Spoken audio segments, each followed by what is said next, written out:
Assalamualaikum warahmatullahi wabarakatuh. Selamat pagi. Semoga Anda semuanya dalam keadaan sehat walafiat.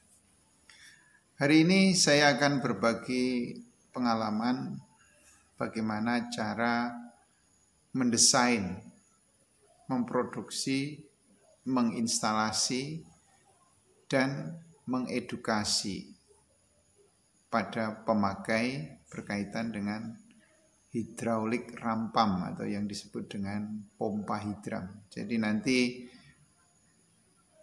langkah demi langkah kami akan sharing, kami akan bagikan cara membangun pompa hidram.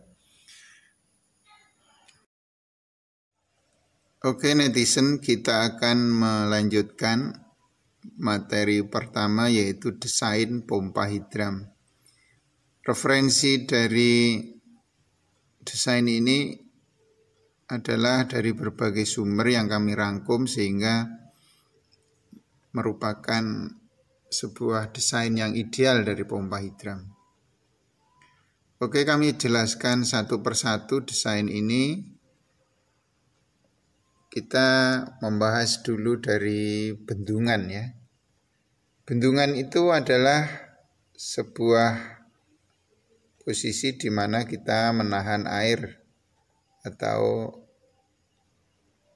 sumber air supaya air itu menuju satu titik. Bendungan ini bisa berupa pintu air ataupun yang sifatnya sederhana. Kemudian air itu menuju bak penenang. Bak penenang ini berfungsi untuk menenangkan air, membersihkan, kemudian yang paling penting adalah menjaga debit sehingga nanti pompanya tidak macet. Yang selanjutnya ada pipa luncur. Pipa luncur itu berfungsi untuk menghubungkan antara pompa hidram dan bak penenang. Pipa luncur ini perlu dikuatkan dengan berbagai penguatan karena ada getaran-getaran yang sangat tinggi bila pompanya hidram besar. Kemudian di sini ada pompa hidram. Pada gambar ada 2 unit pompa hidram yang dipasang. Kemudian ada output yang diparalel atau dijadikan satu. Kemudian ada pipa penghantar hasil. Pipa penghantar hasil ini menuju satu bak utama hasil. Bak utama hasil ini berfungsi untuk menampung hasil dari pompa hidram. Kemudian dari bak utama hasil ini, hasil dari pompa hidram dapat dimanfaatkan untuk kebutuhan sehari-hari. Oke. Ini desain secara utuhnya. Selanjutnya adalah kita menghitung hasil yang kita inginkan dari pompa hidram. Hal ini menentukan apakah pompa hidram layak diaplikasikan atau tidak.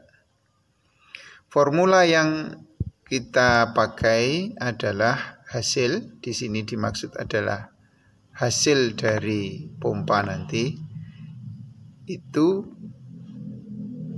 berasal dari debit air yang masuk ke pipa luncur kali terjunan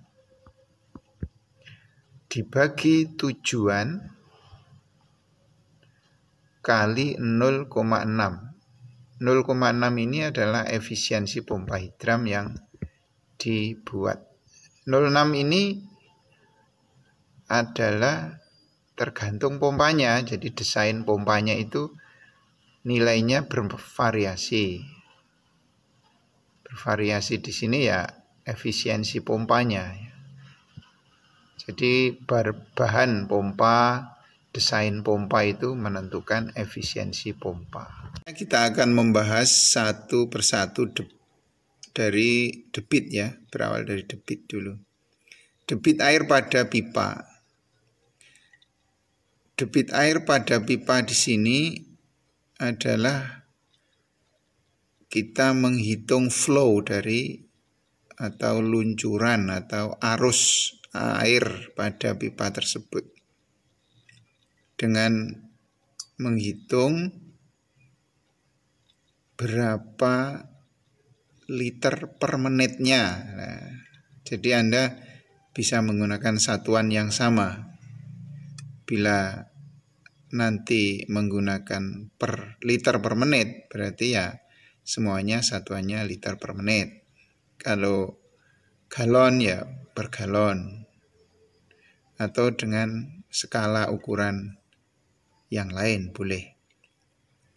Itu Anda harus menghitungnya, berapa debit air yang masuk ke pipa. Kemudian yang kedua yaitu terjunan air. Terjunan di sini kita menghitung dari lantai bak penenang menuju pompa hidram. Itu berapa meter? Jadi untuk satuan terjunan di sini adalah meter. Menghitungnya batas bawah pompa hidram dan batas bawah bak penenang, itu disebut dengan terjunan air. Kemudian yang selanjutnya kita mengukur tujuan.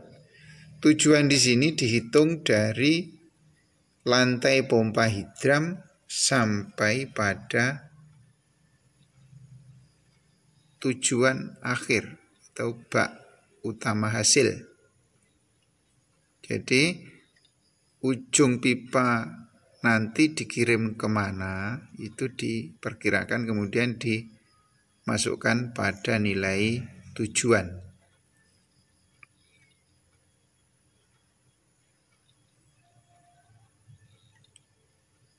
Angka-angka ini kemudian Anda masukkan ke dalam formula ini. Debitnya berapa, terjunannya berapa, tujuannya berapa kali efisiensi pompa. Itu menunjukkan hasil dari pompa hidram nanti kira-kira ya. Jadi kalau di sini bersifat kira-kira karena nanti tergantung juga kondisi alam ya. Kondisi bahan-bahan yang dipakai dan kondisi instalasinya juga menentukan. Kesimpulan dari tahap desain ini adalah kita perlu menghitung sesuai kondisi lapangan, sehingga kami sarankan sebelum membangun sebuah sistem pompa hidram, jadi untuk mendapatkan hasil yang ideal itu perlu namanya studi lapangan atau survei.